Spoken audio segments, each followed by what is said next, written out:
اتنی زمین ملنی ہے جتنی غریب کو ملنی ہے. کفن وہی امیر کو ملے گا جو غریب کو ملنا ہے. نہ سونے کا ہار امیر پہن کے جانا ہے، نہ بنا کفن کے غریب کو جانا ہے. جانا سب کو کفن پہن کے اور قبر میں جانا ہے. خدا را دنیا بڑی بے وفا ہے. تم اپنے بیٹے کے لیے پراپرٹی اکٹھی کرنے پہ فخر کرتے ہو لیکن کبھی اپنے لیے نہیں سوچا. اگر میں آپ سے پوچھنے لگوں کتنے لوگ ہیں جنہوں نے آخرت کی پکی تیاری کر لی ہے تو غالباً 5 ہاتھ پورے جلسے سے نہیں اٹھیں گے. کیوں؟ اس لیے کہ کوئی فکر ہی نہیں. سانس رکنے تو پھر دیکھا جائے گا. کوئی نہیں دیکھتا بیٹے، کوئی نہیں دیکھتا. جسے 5 کلومیٹر کندھے پہ بٹھا کے میلہ دکھانے لے کے جاتے تھے نا، مارے ایک جھٹکا لگنے دے موت کا، یہ تجھے چھونے سے ڈرے گا. تیرا اپنا بیٹا جو تیری پراپرٹی کا وارث اور مالک ہوگا، یہ تیرے اتارے ہوئے کپڑے نہیں پہن سکتا. یہ تو کہے گا یہ چارپائی بھی باہر نکالو. کہا کیوں کہ اس چارپائی پہ میرے ابا کا دم نکلا تھا. یہ اولاد ہے ہماری.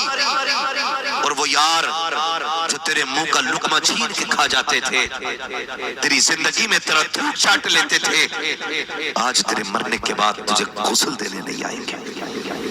غلط نہیں کہہ رہا ہوں. آج ہمارا حال یہ ہے کہ غسل دینے کے لیے 500 روپے میں بندہ بلایا جائے. ایک ہی بندہ پورے شہر کو غسل دے رہا ہے، جبکہ حکم یہ ہے کہ تیرے اپنے تجھے غسل دیں، تیرے اپنے تجھے کفن پہنائیں. ہم نے دیکھا ہے تیری جیب کا نکلا ہوا پیسہ تو دنیا رکھ لیتی ہے، لیکن تیرے بدن کا اترا ہوا کپڑا کوئی نہیں پہنتا. کوئی اپنی نئی چادر تجھے انتقال کے بعد دینے تیار نہیں. تیرے لیے چادر بھی وہی آئے گی جو اب تک ہزاروں جنازوں پہ پڑ چکی ہوگی. ایک ہی مسحری ہے جو پوری بستی نے مل کے چندہ کر کے مسجد میں لے رکھی ہے. سب کو اسی پہ لیٹ کے جانا ہے. جس پہ تیرا دم نکلے گا وہ مسحری باہر پڑی ہوگی. جو لباس تیرے بدن پہ ہوگا وہ لباس اتار دیا جائے گا.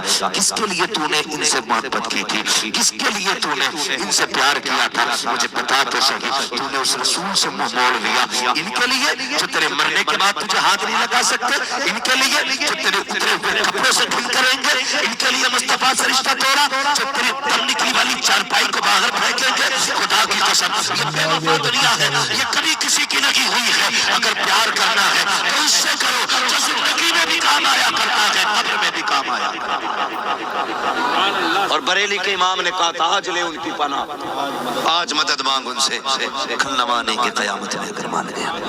میں سلام کرتا ہوں ان بچوں کے ماں باپ کو جنہوں نے انہیں پڑھایا. وہ مائیں نصیبوں والی ہیں. خدا کی قسم تم نے ڈانسروں کو دودھ نہیں پلایا، تم نے قرآن کے قاریوں کو دودھ پلایا. وہ بہنیں مقدروں والی ہیں جن کے یہ بھائی ہیں. بہنوں تم نے ان بھائیوں کی خدمت کی ہے جنہوں نے سینے میں قرآن کی دولت محفوظ کی ہے. وہ بہنیں بھی نصیبوں والی ہیں، بھائی بھی مقدروں والے ہیں، باپ بھی عظمتوں والے ہیں. اور یوں ہی قرآن نہیں آ جاتا تم جو حبت جی ملا جی کہہ کے آواز دیتے ہو. خدا کی قسم اس پہ خاص مہربانی ہے مصطفیٰ کی، تب جا کے سینے میں قرآن آتا ہے. کبھی مدرسے جا کے دیکھا کرو، تمہارا بچہ اسکول جانے کے لیے صبح 6 بجے اٹھ جاتا ہے، اس کے لیے گرم پانی موجود ہے، اچھا ناشتہ موجود ہے، ساتھ میں لنچ باکس بھی دیا جاتا ہے، اچھے طریقے سے نہلا دھلا کر کے بہترین کپڑے پہنائے جاتے ہیں. مگر اس کے برعکس آپ دیکھیے گا یہ مدرسے میں پڑھنے والی ایک جماعت ہے، جب یہ سردی کے موسم میں رات کو 3 بجے اٹھا کرتے ہیں، گرم پانی تو بڑی بادشاہی، کبھی کبھی تازہ پانی میسر نہیں ہوتا ہے، ٹھنڈا پانی ٹنکی کا لے کر کے وضو کرتے ہیں. دنیا تو سوتی رہتی ہے لیکن اللہ کے فرشتے انہیں دیکھ کے رشک کیا کرتے ہیں، دیکھ کے کہتے ہیں واہ مالک یہ تیرے بندے ہیں. دنیا گرم پانی سے اس وقت میں ہاتھ نہیں بھگو رہی ہے، انہیں قرآن کا عشق کیسا لگا ہے کہ رات کے 3 بجے ٹھنڈے پانی سے وضو کر رہے ہیں. رب کی مشیت شباب پہ آتی ہے اور رب کہتا ہے فرشتوں گواہ ہو جاؤ، انہوں نے میری محبت میں ٹھنڈے پانی کو سینے سے لگایا ہے. میں ان کے لیے میدان قیامت میں سورج کی گرم دھوپ کو ٹھنڈا کر کے دکھاؤں. یہی وہ جماعت ہے جس کے لیے گرمی میدان محشر کی ٹھنڈی کی جائے گی. وہاں کوئی پیڑ نہیں ہے, کوئی درخت نہیں ہے, ان کے لیے دھوپ بھی ٹھنڈی ہوگی. یہ جماعت ہے خدا کی قسم. اگلی بات سنیں, کوئی مشکل سے بہت کم ایسے لوگ ہوں گے جن کے پاس اولاد نہیں ہوگی. شادی شدہ اکثر ایسے لوگ ہیں جن کے پاس اولاد نہیں. لیکن آپ کا بچہ اگر ننگے پیر زمین پہ چلنے لگے تو ماں باپ تڑپ جاتے ہیں, بیٹے ٹھنڈی کا موسم ہے, سنبھل کے ذرا, ٹھنڈ لگ جائے گی. اور جب ٹھنڈ لگنے کی باری آتی ہے نا تو کبھی کسی کی پسلی چلنے لگتی ہے, کبھی کسی کو کھانسی ہونے لگتی ہے, کبھی پھیپھڑے جام ہونے لگتے ہیں. ماں باپ ڈاکٹر کے پاس لے کے جاتے ہیں. ڈاکٹر آلہ لگا کے کہتا کیا ہوا تھا جی, کہ وہ رات نا یہ نیچے لیٹ گیا تھا غصے میں. ڈاکٹر کہتا تبھی ٹھنڈ لگ گئی. یہ ہمارے بچے, مگر یہ قرآن پڑھنے والے لوگ. میں جہاں تک مدرسوں کی تاریخ جانتا ہوں, آج تک کسی مدرسے سے میں نے یہ خبر نہیں سنی یہ سوتے بھی نیچے ہیں, چلتے بھی ننگے پیر ہیں. جب بچہ گھر پہ سوتا ہے نا, آپ اولاد والے ہو سمجھ سکتے ہو, تو ماں باپ کتنی بار اٹھ کے کبھی کمبل اڑاتے, کبھی رضائی ڈالتے. ماں دیکھتی ہے, دیکھے میرے لال کا پیر تو نہیں کھل گیا, میرے بیٹے کا چہرہ تو نہیں کھل گیا. اس ماں کو سلام جس نے سینے پہ صبر کا پتھر رکھ کے بیٹے گھر سے قرآن کے لیے نکالے. ماں جانتی تھی وہاں جا رہا ہے جہاں نمک پوچھنے والا کوئی نہیں ہوگا, وہاں جا رہا ہے جہاں رات کو رضائی اڑانے والا کوئی نہیں ہوگا. میرا بیٹا وہاں جا رہا ہے, گرم پانی تو بڑی بات ہے, سردی میں کوئی بستر کو درست کرنے والا نہیں ہوگا. مگر ماں نے بیٹے قرآن کے لیے بھیج دیے. پوچھو یہ قرآن والے بیٹھے ہیں, کتنی راتیں زمین پہ سوئے ہیں, کتنی ٹھنڈ لگی ہے. خدا کی قسم جب قرآن والوں کو دیکھو, پوچھو ان مدرسہ چلانے والوں سے, کتنے بچے سوتے سوتے بستر سے نیچے چلے جاتے ہیں, رات پر کوئی رضائی ڈالنے والا نہیں ہوتا. کتنے بچے بستر سے نیچے چلے جاتے ہیں, اور اگر بستر پہ بھی رکھے, میں نے تو یہاں تک دیکھا ہے اکثر قرآن پڑھنے والے غریب ہوتے ہیں, ایک ایک بستر پہ قرآن والے 7 سال گزار دیا کرتے ہیں. وہ بستر اتنے ٹھنڈے ہو جاتے ہیں اگر پیر رکھو تو لگتا ہی نہیں کہ بستر پہ پیر ہے, بلکہ بستر اتنا ٹھنڈا لگتا ہے کہ جیسے فرش پہ پیر رکھا گیا ہے.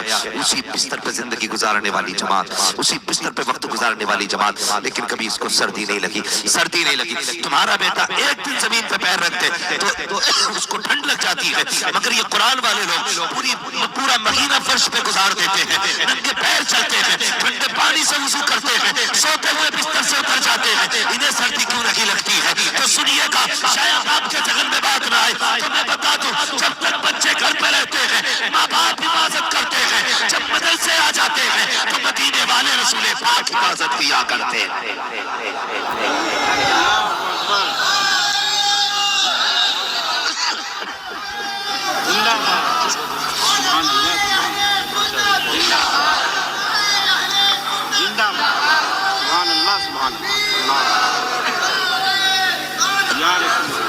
یہ بھارت جماعت ہے, اسے لوارث نہ سمجھنا.